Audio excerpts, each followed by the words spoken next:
Hello. Hello. Bienvenue dans ces Ludi News. Oui, cette semaine, c'est moi qui suis à la présentation, mais pas pour très longtemps, rassurez-vous. Donc on va vous parler des nouveautés, des retours en stock, des actualités, des Pokémon qui sont arrivés et qui vont repartir aussi vite. Et je vais commencer tout de suite avec 8 Keycroc, dans la gamme des micro-games de chez Matago. Je me suis demandé, mais pourquoi ce titre-là? Je me demande si c'est pas un petit clin d'œil à 6 qui prend. Parce que normalement, ça aurait dû s'appeler Monstre au nombre si on avait utilisé la version d'origine. Mais 8 Keycroc, ça sonne plutôt bien.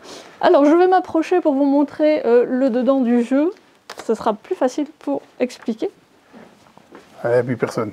Ah, ça arrive. Coucou. Ah, ça y est. Voilà, j'en profite pour vous montrer les cartes de monstres qui ont un design fort sympa, qui me rappelle le cartoon de Nickelodeon, Drôle de monstre, pour les connaisseurs. Donc, le fameux 8 Keycroc. Alors, ça tient dans la main. Vous pouvez jouer sur la table, mais comme vous voyez, vous le mettez comme ça en éventail et vous pouvez jouer. Plutôt dans ce sens-là, c'est mieux. Le truc dans ce jeu, c'est que le monstre avec la valeur la plus petite va manger le monstre le plus grand, à condition qu'il y ait le 8 entre les deux. Autrement dit, si le 8 était placé ici, le 11 mangerait le 12. Le 12 serait retiré du jeu. Voilà, hop, disparu. Le but étant de se retrouver avec seulement 2 cartes en fin de jeu, dont le 8. Le 8 ne doit jamais se retrouver au-dessus du paquet à un moment du jeu, sinon c'est perdu. Et à votre tour de jeu, vous faites simplement, vous piochez une carte, vous l'ajoutez à votre main sur le dessus. Vous pourrez en utiliser l'effet, ici. Ou alors, vous pouvez simplement faire un déplacement normal, c'est ce que je viens de vous montrer. Et c'est aussi simple que ça. Ils disent que ça dure 20 minutes. Oui, ça dure 20 minutes si jamais vous êtes comme moi et vous vous arrêtez après chaque tour de jeu pour boire un café, checker vos mails, répondre à un message. Mais sinon, franchement, 10 minutes, c'est bon. Voilà, la direction artistique plaira ou ne plaira pas, parce que ça a l'air assez enfantin comme ça, moi j'aime bien.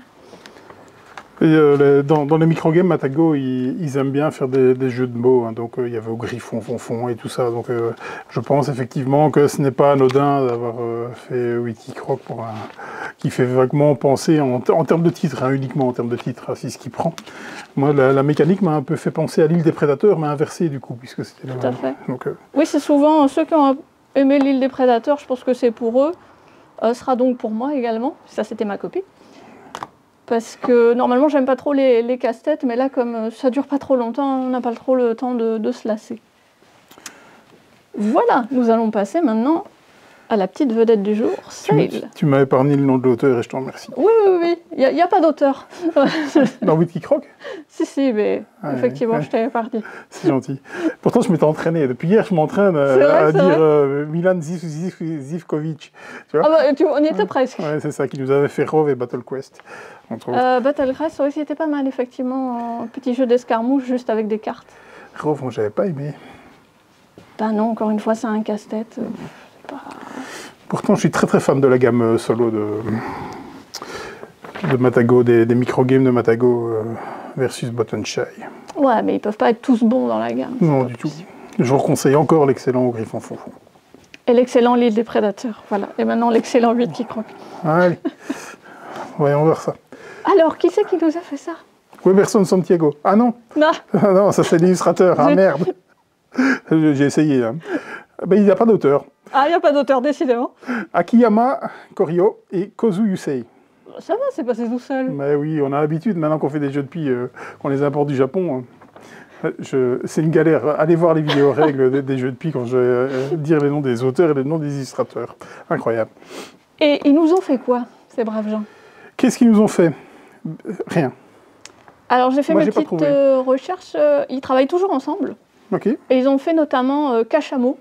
Je pense qu'on ne l'a pas eu en boutique, mais il est sorti. Voilà, encore un jeu de déduction de lettres, de mots. Et un petit jeu de cartes d'affrontement Charge and Spark, avec des robots. Aucune idée. Sorti en France également, mais probablement pas en Belgique. Voilà. Ouais. Alors, La douane. Bloquée. on va dire ça. Alors, Sail, on s'est demandé où est-ce qu'on allait le ranger dans le magasin, parce que c'est à la fois du jeu de pli, à la fois du coop, à la fois du jeu en duo. Donc finalement, on l'a rangé un peu partout. Voilà, on l'a mis dans tous les rayons. Voilà, en vitrine, partout, voilà, vous ne pouvez pas le rater. Donc en fait, c'est un jeu de pli avec seulement 3 couleurs. Et c'est un jeu que j'adore de coopération limitée. Donc vous pouvez discuter avec votre coéquipier avant de regarder vos cartes, mais une fois que vous les avez en main, c'est fini. Il va falloir essayer d'accorder ses violons, puisque c'est, comme dirait Laurent, un must follow. Vous devez suivre ouais, je regarde les prenez le pli, j'apprends les termes. Donc vous devez suivre la couleur qui est donnée par votre coéquipier. Et ce qui va compter surtout, c'est les symboles qui sont marqués sur les cartes, parce que c'est ce duo de symboles qui va vous permettre de faire des actions, qui va être de déplacer, je ne sais pas si on va le voir, votre bateau pirate sur le plateau. Les cases sont des losanges. Et celui qui remporte le pli va faire déplacer son navire de son côté. Et il va falloir naviguer en esquivant les récifs, les tentacules du kraken. Et c'est évidemment en un laps de temps déterminé, 5 tours, s'il me semble bien. Donc une seule façon de gagner, c'est amener votre navire à bon port, mais plein de façons de perdre. Avec le kraken qui va vous attaquer et qui va pourrir votre deck, parce que quand son deck à lui est vide, c'est fini. Si vous traversez l'océan, mais que vous avez mis du temps à faire vos combinaisons, vous n'allez pas arriver dans les temps pour passer. Il y a des petits timers représentés par des nuages, donc ça, ce sera perdu aussi. Donc voilà, c'est pas si évident que ça en a l'air, alors que les règles sont simples d'accès. Il y a 6 scénarios différents de difficulté croissante. Il y a une petite extension qui est prévue, qui rajoute également des capitaines et encore 6 scénarios. Et je crois même que pour cette année est annoncé un Legacy sur le même système. Je suis chaud, je suis bouillant. Tout le monde en dit que du bien. Voilà. J'espère pouvoir le jouer mercredi, si jamais on a l'occasion de se voir avec Laurent lors de nos réunions du mercredi, dans lesquelles nous subissons et nous devons jouer toute l'après-midi. Oui, c'est des réunions de travail, ouais, c'est voilà, très sérieux. Voilà. Donc j'espère qu'il sera sur la table. Oui, ben, même moi qui ne suis pas fan des jeux de pli, parce que généralement, c'est pas fait pour être joué à 2, là c'est l'occasion, donc ça donne quand même assez envie. Nous verrons ça. La suite. Tentacule toujours. Ah, ça y est, on est chez toi. Lovecraft Letter. Qui c'est qui nous a fait ça? C'est Senji Kanai. Ah, encore un japonais, c'est fou. Oui. Qui nous a fait, entre autres, Love Letter. Brave Rats, Wizard Cup. Love Letter. Et Love Letter, voilà. Donc, qu'est-ce que c'est que cette petite bizarrerie? C'est Love Letter. Ah, bah tiens. Mais ça sent le poulpe. Et en fait, c'est rigolo parce que c'est une réédition. C'était déjà sorti il y a quelques années aux États-Unis, mais illustré par Vincent Dutray. Donc là, on a vachement perdu au change parce que c'est les illustrations du JCE Horreur à Arkham. C'est toujours les mêmes illustrations qui reviennent. C'est terrible. Il n'y a aucune créativité à ce niveau-là. J'aime bien les illustrations d'Horreur à Arkham, mais au bout d'un moment, on aimerait avoir d'autres propositions d'illustrations. Voilà. Vincent Dutray, ça aurait été vachement chouette. Donc ça se joue exactement comme Love Letter, sauf que vous allez avoir certaines cartes qui vont vous faire perdre de la santé mentale. En gros, ces cartes... C'est original dans un Cthulhu. Oui, on s'y attend pas. Hein. Incroyable, monsieur Dumont. Hop. Donc en gros, à quelque chose. Ces cartes-là auront 2 effets. Un effet normal et un effet qui s'enclenchera dès que vous aurez joué une première carte de ce type, que vous l'aurez posée devant vous. Et au début de chaque tour, une fois que vous aurez posé une de ces cartes qui vous fait perdre de la santé mentale, vous devrez toujours tirer une carte avant de jouer votre tour. Et si cette carte elle-même a un icône de perte de santé mentale, vous êtes éliminé du round. Ça ne va pas plus loin pour vous. Par contre, si vous passez au travers, ces cartes vont déclencher des effets assez dévastateurs. Mais sinon, le but du jeu, c'est toujours pas de gagner des points d'affection, enfin ça aurait été rigolo, mais c'est gagner ou des points de folie, si vous êtes passé du côté obscur, ou des points signe des anciens, qui est un talisman pour se prémunir des grands anciens. Voilà, c'est exactement Love Letter. On pioche une carte, on joue une carte. Love Letter. Love Letter. Rien d'autre à dire. Dans un joli petit pochon en velours avec des marqueurs en acrylique, mais bon.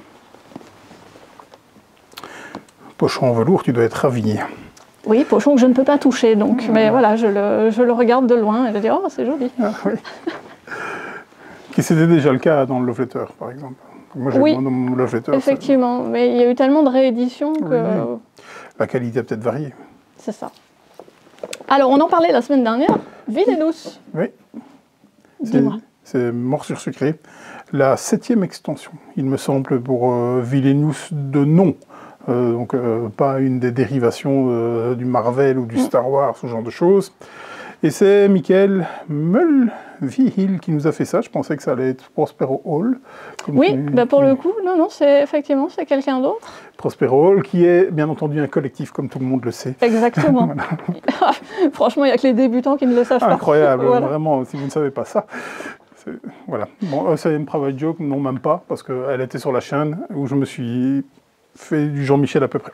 Voilà. Et Jessie m'a repris d'une violence incroyable. Je ne m'en suis pas remis. Oui, je suis extrêmement brutale, on le sait. Et ce monsieur, il nous a fait quoi? J'ai rien trouvé, à part toute la saga des machins, de tous les Villainous. Ouais, effectivement, il a travaillé sur beaucoup de Villainous. Il a sorti aussi Horrified. On a eu une version en France sur les monstres de la mythologie grecque. Et il a sorti, pour les plus vieux d'entre nous, au tout début des années 2000, Mage Dungeon Night, le jeu de porte-monstre trésor. Ah ouais, j'étais pas né, c'est pour ça que je ne connais pas. Ah bah c'est ça. Voilà, c'est là qu'on voit la différence d'âge. Ouais, c'est ça. Et je me souviens très bien que j'avais eu le starter pour un de mes anniversaires et j'avais été dégoûtée parce qu'ils avaient oublié de mettre la règle du jeu dans la boîte. Oh. Donc voilà, tu te retrouves avec des figurines, un tapis de jeu et tout, mais voilà. C'était les débuts de la gamme HeroClix, tu sais, avec les figurines sur des socles tournants, où il y a les stats qui sont marqués sur le socle. Voilà. Malheureusement. Malheureusement ou heureusement. Donc, pour en revenir à Morsure Sucrée, c'est en fait un starter indépendant. Pour deux. Il n'y a que deux personnages à l'intérieur, donc sa sucrerie, des membres de Ralph. Je ne sais pas s'il y a des gens qui sont fans de ce dessin animé-là. J'ai jamais entendu parler. Jamais? Non. Bon, maintenant, je suis plus dans les Disney actuels que dans les anciens, donc peut-être que c'est un ancien ou peut-être que c'est un nouveau, mais j'ai jamais entendu ça. Ah oui, il est plutôt récent, hein. C'est pas dessiné, du coup, c'était fait par Pixar. J'adore Pixar, c'est excellent la sucrerie. Ah bah, voilà. Non, mais vraiment, je suis très très fan de ce que fait Pixar. Généralement, moi aussi, mais il y a des fois, il y a des trucs qui sont moins enthousiasmants. Et il y a également Shere Khan, là, qui parlera à beaucoup plus de gens. Donc c'est combinable avec tout le reste. Tu dis? J'étais pas né, mais je connais. Donc, ou vous achetez ça pour démarrer parce que vous ne savez pas trop si Villainous ça va être votre tasse de thé, ou vous êtes déjà fan et vous pouvez l'inclure à vos autres boîtes. Mais c'est comme toutes les extensions, elles sont stand-alone, ça veut dire qu'elles se jouent seules.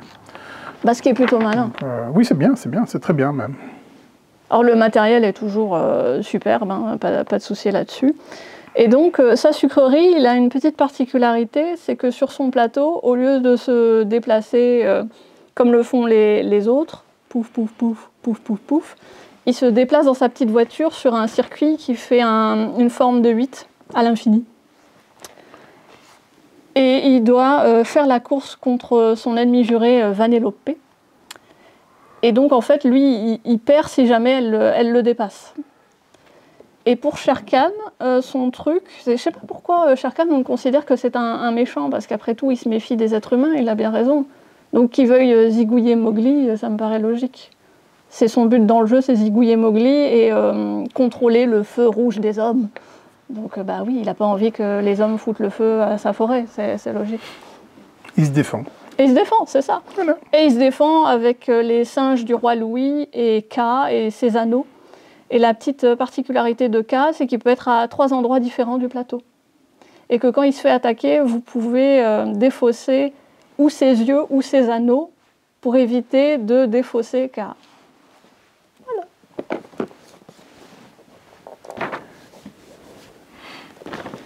On rentre dans l'exotique. Ah oui, dans l'exotique, attention, ça nous vient de France. Donjon, les apprentis gardiens. Oui. Qui nous a fait ça? Est-ce que j'ai trouvé... j'ai pourtant travaillé, hein, vraiment. J'ai absolument pas trouvé. Mais j'ai pas trouvé un auteur. Est-ce qu'il y a quelqu'un de crédité sur la boîte? Oui, sûrement. Mais en plus, c'est un auteur belge. Wow. J'avais noté le nom parce que j'ai absolument pas la mémoire des noms. Joachim Thome. Ok. Qu'on a déjà eu sur Les Tribus du Vent, qui avait été illustré par Vincent Dutré, encore lui. Oui. Sur Rivage, qui était un jeu à cocher. Oui. Et sur, je le fais de mémoire, je ne triche pas. Ah, ce jeu avec les créatures dans l'espace. Je vais tricher quand même. Oui. Wild Space, voilà. Ah, ok. Eh bien, en fait, j'ai pas réussi à le trouver sur BGG. Ah oui. J'ai cherché par des mots-clés et tout ça, et je n'ai pas trouvé sur BGG. J'ai regardé sur tous les sites un peu français, et jamais les auteurs sont crédités. Il y a même à la création, des fois, des mécaniques à la place. Donc je me suis dit qu'il ne s'appelait pas affrontement ou genre de choses, ou déduction. Donc voilà. Ah ouais, non mais c'est fou ça. C'est fou ça. Ils ont tendance peut-être à mettre plus en avant Lewis Trondheim, qui est l'illustrateur, mais qui est aussi l'illustrateur de la BD dont c'est dérivé, plutôt que le développeur du jeu, ce qui est un peu dommage quand même. Donc, pour ceux qui aiment les jeux de donjons, c'est pas du tout du porte-monstre-trésor. Là, c'est pas du tout, il n'y a pas de combat en fait, il n'y a pas d'exploration de donjon. Vous êtes les méchants, et vous allez gérer votre petite portion du donjon. Je ne sais pas si tu peux montrer le dos de la boîte. Et en fait, vos monstres, ce sont... Hop. Et attention à notre présentoir qu'Asmodée a mis à notre disposition. Toutes les peines du monde à monter. Qu'on a eu toutes les peines du monde à monter. Parce qu'évidemment, c'est arrivé sans plan de montage. On a pu s'amuser un petit peu. Oui, mais comme tu es bricoleur, on s'en est sorti. Oui, du tape, des colsons et tout ce qui va avec. Voilà. Et donc, vous gérez vos ressources qui sont des monstres pour les déplacer sur différentes salles de votre donjon pour enclencher des objectifs. Voilà, c'est juste une course au point, en fait. Et les aventuriers qui explorent votre donjon, ils font simplement office de points négatifs en fin de partie. Donc, il faut essayer de les éliminer pour éviter d'en cumuler de trop. Mais c'est pas du tout un jeu d'affrontement comme on pourrait le penser. C'est pas non plus pour les plus anciens qui ont connu Dungeon Lords de Vlaada Chvátil au début des années 2000 aussi, où tu construisais ton donjon et tu posais des pièges pour essayer de tuer un maximum d'aventuriers. Voilà, c'est un autre état d'esprit. Enfin, la production, elle est top comme on peut s'y attendre, surtout quand c'est un illustrateur aux manettes qui connaît bien son univers à lui. Donc voilà, c'est plaisant et c'est plutôt familial. Voilà. Parfait, très content d'avoir mis la main dessus. C'était pas évident. Non, on vous en parlera un peu plus tard. Parce qu'il y en a d'autres qu'on n'a pas... Voilà. Comme celui-là, par exemple, aussi, sorti en France il y a quelques semaines, pas encore sorti en Belgique. Donc il n'est pas là, en fait, il n'est pas sur la table. Ceci est une illusion d'optique. Ah, c'est ça.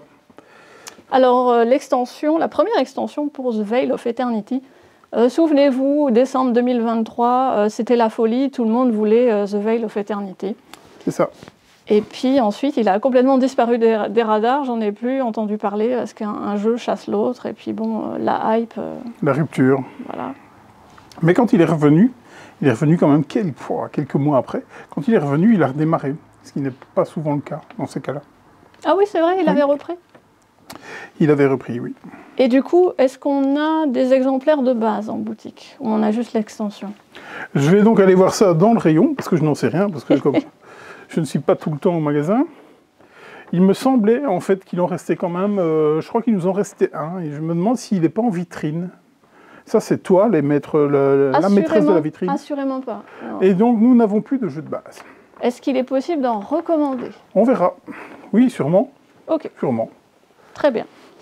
Alors, dans l'optique où vous démarrez le jeu maintenant et que vous êtes intéressé par cette extension et que peut-être vous allez commander le jeu de base. Nous sommes interrompus par DHL. Vas-y, continue ton laïus, je m'occupe de DHL. Très bien.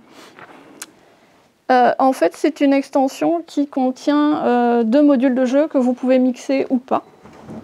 28 nouveaux monstres, parce que c'est toujours mieux quand il y en a plus, pour faire encore plus de combos. Ou simplement le module d'artefact, d'où le nom de l'extension, qui rajoute une phase de jeu avant la phase de sélection des monstres. Et ces artefacts, évidemment, amènent des bonus assez gigantesques, ce qui va faire durer le jeu un petit peu plus longtemps. Au lieu d'aller jusqu'à 60 points, vous allez aller jusqu'à 80 points. Et bonjour monsieur DHL. Bon, je viens d'ouvrir la porte, je vais rentrer les colis qui sont dehors. Voilà, l'action en direct. On vous fera un unboxing en direct, parce qu'il y a des nouveautés dans les caisses qu'on a reçues. Et ces artefacts vont déclencher des effets parfois connus, parfois nouveaux, comme le fait de pouvoir mettre une carte dans un abri. Un abri est une zone de jeu qui n'est ni sur le plateau, ni dans votre main. C'est une zone de stockage. Voilà, je trouve que c'est un petit peu artificiel au niveau du module artefact.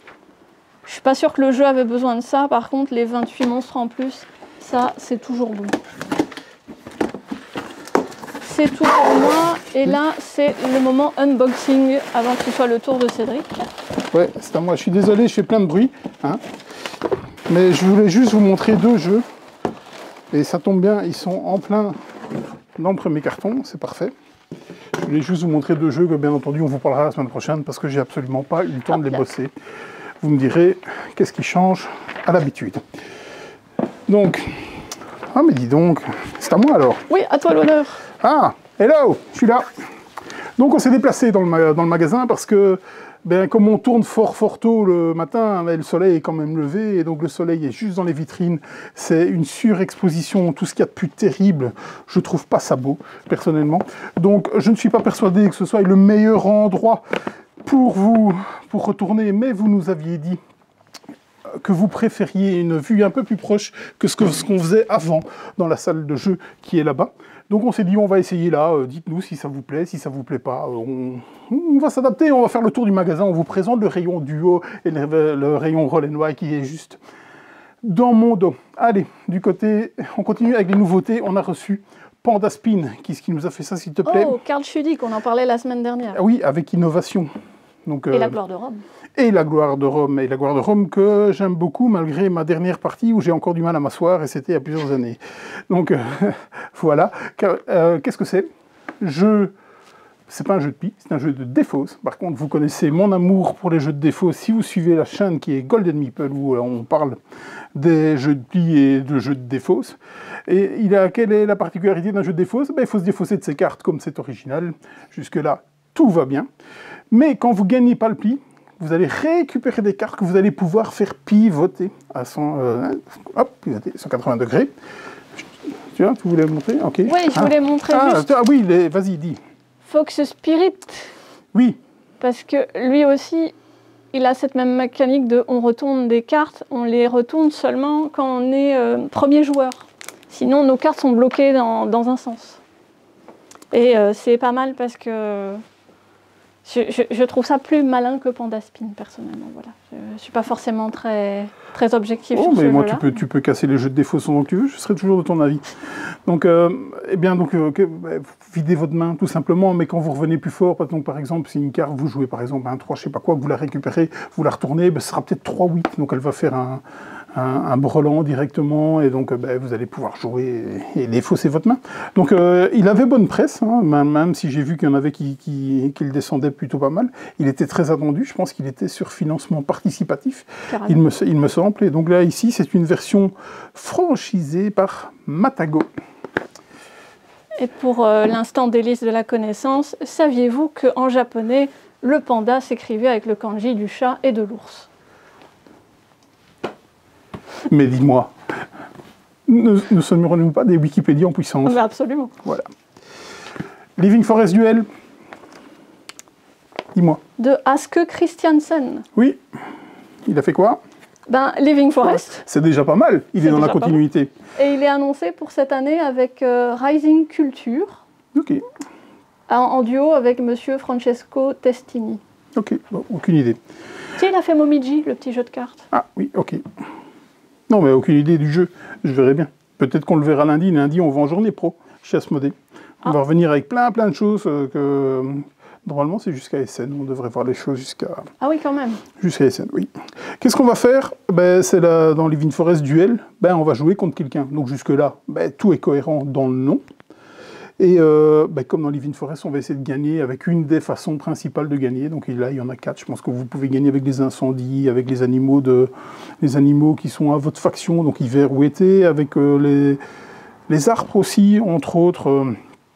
Et tout ça fonctionne un petit petit côté tir à la corde sur certaines lignes. Donc je vais prendre une carte, je vais mettre une des miennes, et sinon tu reviens et tu remènes des tiennes.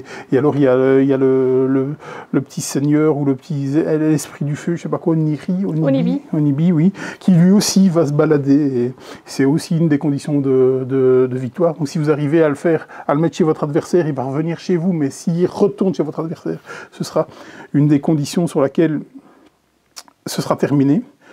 Là aussi, il va avoir des esprits, donc c'est un peu du pouce ta chance, on va dire. Hein. Quand vous tirez une carte, vous allez les mettre à la suite de l'un l'autre pour que les ressources s'accumulent et que vous puissiez faire des actions nettement plus puissantes. Donc à votre tour de jeu, vous pourrez soit retourner une carte, soit collecter les ressources et faire une des actions qui est disponible. Vous en avez 2, mais si jamais vous dépassez, alors vous n'en avez plus qu'une. C'était un peu comme Living Forest, si jamais vous alliez trop loin, on descendait un petit peu en puissance. Donc je m'étais dit pourquoi, parce que Living Forest au final ne tournait pas si mal que ça à 2. Donc j'avais déjà joué pas mal de fois à 2, même si c'était pas sa meilleure config, hein, j'en conviens très très bien. Et force est de dire que Living Forest Duel est plutôt pas mal. Joué sur BGA, j'ai pas tout compris de la première partie, j'ai rejoué plusieurs fois, c'est plutôt pas mal. Donc si vous avez aimé Living Forest, est-ce qu'il fait doublon? À vous de voir. Bon, si on a le jeu de base, il n'y a pas vraiment d'intérêt à acheter celui-là. Mais je sais pas, je je suis pas certain, un peu comme un Splendor Duel, tu vois, par exemple. Ah oui. Ça se poserait là. Allez, on retourne sur quelque chose qui n'est pas censé être sur la table. C'est Navoria. On embrasse Silex pour la Belgique. Donc, qu'est-ce qui nous a fait ça, s'il te plaît? Meng Chunlin. Oui, qui est aussi illustrateur de ce jeu. Illustrateur, oui, illustratrice. C'est toujours un doute là du coup, donc illustrateur. Non, je pense que c'est un monsieur. Tu penses que c'est un monsieur. Donc, comme vous savez, Silex et Fantasy, enfin Silex, ils étaient 2, ils sont scindés. Silex continue de son côté, Fantasy continue de son côté. Et généralement, dans Silex, on voyait arriver des jeux assez costauds, en fait. Eh bien là, c'est pas spécialement le cas, on est sur un intermédiaire, hein, vraiment intermédiaire. J'ai pu le tester au dernier Vichy, donc Vichy en date là, et c'était plutôt sympa. Donc j'ai fait un début de partie, ça m'a donné très très envie de continuer la partie, parce qu'il y a des mécaniques qui sont un peu inversées. Il y a du placement d'ouvriers, mais c'est un peu inversé. Donc on va commencer à tirer des jetons, on va les placer sur une carte pour prendre des cartes, et en fait, le fait de se placer sur la carte reviendra avec un placement d'ouvriers qui pourrait être pris par les autres. Il va avoir aussi des systèmes de progression sur des pistes. Vraiment très très très sympa. Je regrette juste qu'il n'y ait pas de solo, du moins officiel. Je n'ai pas vu sur BGG si quelqu'un avait fait un solo. Le matériel est dingue, à tomber par terre, mais vraiment waouh. Pour le solo, ce sera une campagne dans une future extension. Ah, c'est ça qu'on aime bien entendre. C'est tout choupinou, vraiment. Il y a un petit côté route. Non, dans les illustrations. Oui, on est bien d'accord. Mais pas dans la difficulté. Je suis d'accord, et dans le truc choupinou du matériel. Et ça s'arrête là. Oui, c'est tout. Vraiment. Non, c'est tout. Salut Alex. J'ai très envie, là, du coup. J'ai très très envie. Qu'est-ce qu'on a de tout là-dedans? Du Pokémon. Alors, on va vous parler de Pokémon. Donc, tout ce qu'on va mettre sur la table, il n'y en a plus. Vraiment, c'est ultra sold out. Mais pourquoi on vous les montre, me direz-vous? Vous ne savez pas les vendre. Mais si jamais on ne vous parle plus de Pokémon jusque fin juin, Au final, si vous prenez les vidéos en cours que vous nous découvrez à ce moment-là, on vous salue par la même occasion. Mais vous savez pas qu'on fait du Pokémon et qu'il y a moyen de précommander. Donc tout ce qu'on va mettre là sur la table, il n'y en a plus. Ça ne sert à rien de m'envoyer des mails, de m'appeler. Non, il n'y a plus. Mais on a reçu, ça fait partie de notre travail. Donc on a reçu la série 9, qui est Aventure Ensemble. Donc on a des displays, évidemment, les ETB qui vont avec. On a laissé les tripacks derrière parce que ça ne servait à rien. On a reçu la suite de la série 8.5, Évolution prismatique, avec les boîtes surprises. Mais on a surtout reçu aussi un coffret, regardez-moi ça, il est plus grand que moi. C'est pour eau florissante, donc c'est les Pokémon, les fameux 151. Donc je répète, il n'y a plus rien avant. Donc il n'y a rien du tout avant, puisque tout est ultra sold out en précommande. Donc, est-ce que ça peut paraître frustrant? Je m'en excuse, mais croyez bien que c'est aussi frustrant pour nous d'avoir eu quelque chose où on aurait pu vendre 100 fois plus, mais qu'on n'a pas reçu les quantités. Et je pense que c'est pareil dans toutes les boutiques. Où j'ai fait plein de bruit, je vous le montre vite, donc je ne saurais pas en parler, mais donc quand vous regardez la vidéo, ce sera là, sur la table, enfin ce sera dans le magasin quand vous regardez la vidéo, à partir de vendredi. On a reçu Viprip, franchement, je l'ai découvert il y a peu, et j'ai l'impression que c'est génial ce truc, donc on vous en parle très rapidement la semaine prochaine.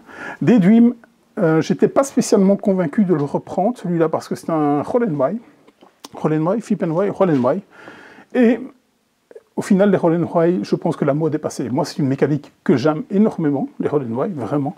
Je m'étais dit, bon, allez, j'en prends juste un pour moi, puis je l'ai quand même rentré. Pourquoi? Parce que aux manettes de ce jeu-là, il y a Monsieur Turpin, qui est avec Anthony Perron, qui nous a fait Lone Wolf, Terre de loup, qui arrive en français. Excellent. D'ailleurs, il est précommandable. Précommandez-le parce que c'est vraiment très bon. Et donc, Benoît Turpin, ben, c'est Monsieur Welcome. Et donc, ben, Welcome, ça reste quand même le Flip and Buy, même si Cartographers pour moi est largement au-dessus dans mon cœur, mais quand même, quand on sait faire des jeux de cette qualité, je me suis dit, il y a certainement quelque chose de pas mal à voir là-dedans. Niveau jeu de pli, par contre, niveau jeu de pli, qu'est-ce qu'on a reçu? On vous en parlera plus dans les Prenez le pli, on va essayer d'en tourner. On a reçu We Need to Talk, Kaito et Diamond, on a reçu, alors celui-là, Yosemite Tricks. Ça, c'est typique, on reçoit des fois des trucs comme ça, c'est grave. Et on a reçu Fractal Tricks. Donc, si le jeu n'est pas bon, par contre, ça peut toujours vous servir de témoin dans les courses en relais. Donc, on recycle, hein, on fait ce qu'on peut, on recycle. Où est-ce qu'on en est là-dedans? Est-ce que j'ai parlé de tout? Non, non. Oh. Il y a un client qui a refusé sa commande de Baseball Highlight. Donc, vous nous aviez dit, oh, il n'y en a plus, c'est dommage, vraiment. Eh bien, il nous en reste un. Je vais le remettre en ligne. Donc, il a refusé sa commande parce qu'il voulait la version. Explication. Si, il voulait la version Kickstarter. Donc j'ai eu beau lui dire que c'est la version Kickstarter, il m'a dit non. Ok, voilà. Donc Baseball Highlight, il nous en reste un. Du coup, je le remets en ligne très très vite. Sinon, il est au magasin. Passez au magasin. Il y a Wondrous Creature aussi. Oui, il nous en reste un. Qu'est-ce qui se passe? Qu'est-ce qui se passe? Il nous reste Wondrous Creature. Et voilà, il nous en reste un. En fait, on en a récupéré un fond de reliquat, mais vraiment très très peu. On n'avait pas reçu toutes nos quantités. Je ne sais plus trop comment ça s'était passé. Donc on a reçu Wondrous Creature. Donc il nous en reste un seul aussi. Aussi une annulation de commande. Du coup, on a Sixto. On a reçu aussi du Warhammer Age of Sigmar, mais est-ce que c'est nouveau? Je ne pense pas, parce que ça fait partie des modules Warhammer, ça rentre, ça sort, c'est machin. Donc, je ne vais pas vous dire les noms de ces choses-là pour ne pas vous insulter. Et de retour en stock aussi, Bambuster. Est-ce qu'on a tout dit? Ah ben pour les retours en stock, oui. Pour les précos. Pour les précos. Donc juste, vendredi, quand vous regarderez cette émission, on va recevoir Zenith et Finspan. J'ai pris le tracking juste avant de commencer cette vidéo. Ah zut, on pourra en parler que la semaine prochaine. On pourra en parler que la semaine prochaine, s'il nous en reste. Du coup, on en a pris tout plein. On en a pris tout plein, mais bon, Zenith est une de mes attentes, mais voilà. Donc, tout le monde est dingue sur ce jeu. Extrêmement bon. Quand vous le jouerez en 1 contre 1, vous direz ouais, et quand vous le jouerez en 2 contre 2, vous ne jouerez plus en 1 contre 1. Tellement 2 contre 2, vraiment magnifique. Qu'est-ce qu'on a de tout? Dis-moi. Pour les précos, Wave et 50. Ouais, 2 jeux Yellow. très très bonne presse qui nous a été recommandée. Donc on n'a pas pu aller à Cannes, mais des collègues ont été à Cannes et nous ont dit regarde parce que c'est bien, c'est vraiment bien. Donc on a ouvert les précols là-dessus et il paraît que c'est très très bien. Si c'est pas bien, je vous donnerai les adresses de mes collègues. C'est quel genre de jeu? Aucune idée. D'accord. Mais c'est bien. Oui, c'est bien. C'est ça. Non, j'ai créé l'affiche et je n'ai pas regardé c'était quoi. C'est des petits jeux en tout cas. Je crois qu'il y en a un qui c'est 12 € et l'autre c'est 15 €. C'est pas du jeu de pli.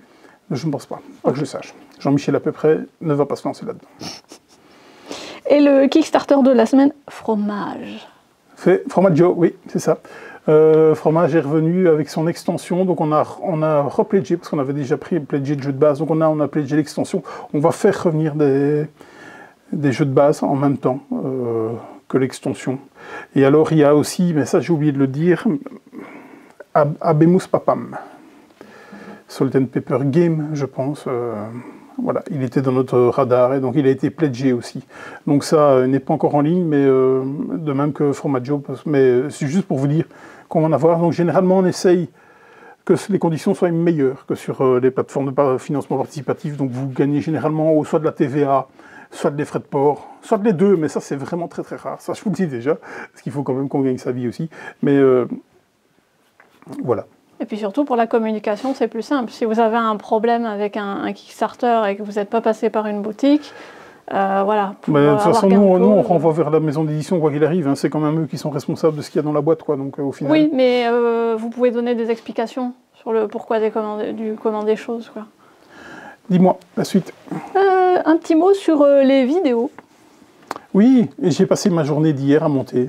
Donc il y a 2 vidéos qui sont apparues donc à Alicote et je ne sais plus laquelle la première. Trickshot. Trickshot, oui, c'est ça. Et un bûcher au laurier de Detoshi qu'on a joué.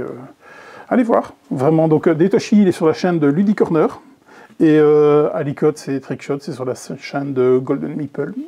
Parce que, hop, voilà. Vaut mieux s'abonner aux 2 pour être sûr de ne rien manquer. Voilà, c'est ça. Suivez-nous. Vraiment. Et les tournois de la semaine à venir? Oui, mardi soir, donc du coup. Mardi soir, ouais. One Piece et Star Wars. Ouais, One Piece et Star Wars. Donc notre maître des cartes qui continue ses soirées du mardi soir. Et ça prend bien. Franchement, il y a pas mal de monde. C'est cool, c'est chouette. Vraiment. Donc One Piece et Star Wars, du coup, cette fois-ci. Eh ben, on est tout bon. Oh, on est tout bon, c'est bien. Tu voulais dire un mot, un coup de gueule, quelque chose? Non, ce qu'on vous a montré de chez... Donc encore une fois, les Pokémon, voilà, je vous ai expliqué pourquoi je vous les montrais. Non, Silex, Silex, à l'heure actuelle, on ne sait pas les avoir en Belgique. Pourquoi? Voilà, il y a plein de choses qui ont changé, je ne m'expliquerai pas là-dessus. J'ai un ressenti assez amer sur une certaine personne que je vais garder ça pour moi, parce qu'au final, quand il n'était pas là, ça fonctionnait, et quand il est là, ça ne fonctionne plus. Donc... c'est peut-être la barrière de la langue. C'est la barrière de la langue, ou les douanes, enfin voilà, c'est des fois des excuses qu'on a de façon un peu bizarre. Donc c'est dommage que pour le moment, on ne sait pas se procurer Silex. Donc au final, on sait se procurer Silex, il faut filouter. Et donc je remercie encore très chaleureusement les personnes qui s'impliquent dans ce genre de choses, parce que c'est vraiment... Des gens qui n'ont rien à gagner en faisant ça, parce qu'ils ne prennent absolument aucun cent, c'est du travail en plus pour eux, donc on les remercie chaleureusement. Ça marche aussi dans les autres sens, donc nous des fois on envoie des choses, et là non plus on ne gagne rien, mais ça s'appelle la cohésion entre des collègues. Parce que quelqu'un qui a une boutique à 50 km de la mienne n'est pas un de mes concurrents, et même, quand bien même, j'ai jamais été là-dessus en disant... J'ai déjà aidé le Smart Toys en face sur certains Pokémon et tout, il n'y a aucune raison qu'on ne le fasse pas. Donc j'ai jamais été comme ça, donc je les remercie très très chaleureusement de rendre ça possible. On essaye que ce soit pas trop récurrent parce que au final tout le monde doit travailler, tout le monde a beaucoup de travail. Donc merci vivement, ça nous permet d'avoir des jeux Silex qu'on aime. Moi Silex, c'est des jeux que je porte dans mon cœur. Donc au final, voilà, c'est dommage d'en arriver là, mais on les a quand même. Et donc merci beaucoup. On en est quand même à trafiquer des jeux sous le manteau. C'est ça. Nous avons un tripot, c'est totalement clandestin. Le mot de la fin, madame? On passe à l'heure d'été ce week-end. Eh bien. Ajustez vos montres parce encore que... une heure moins à dormir. Une heure de moins à dormir, c'est une heure de plus à jouer. Ah, oh, merde. On va faire un jeu de 4 heures en fait qui aura duré 3 heures. Allez, à bientôt.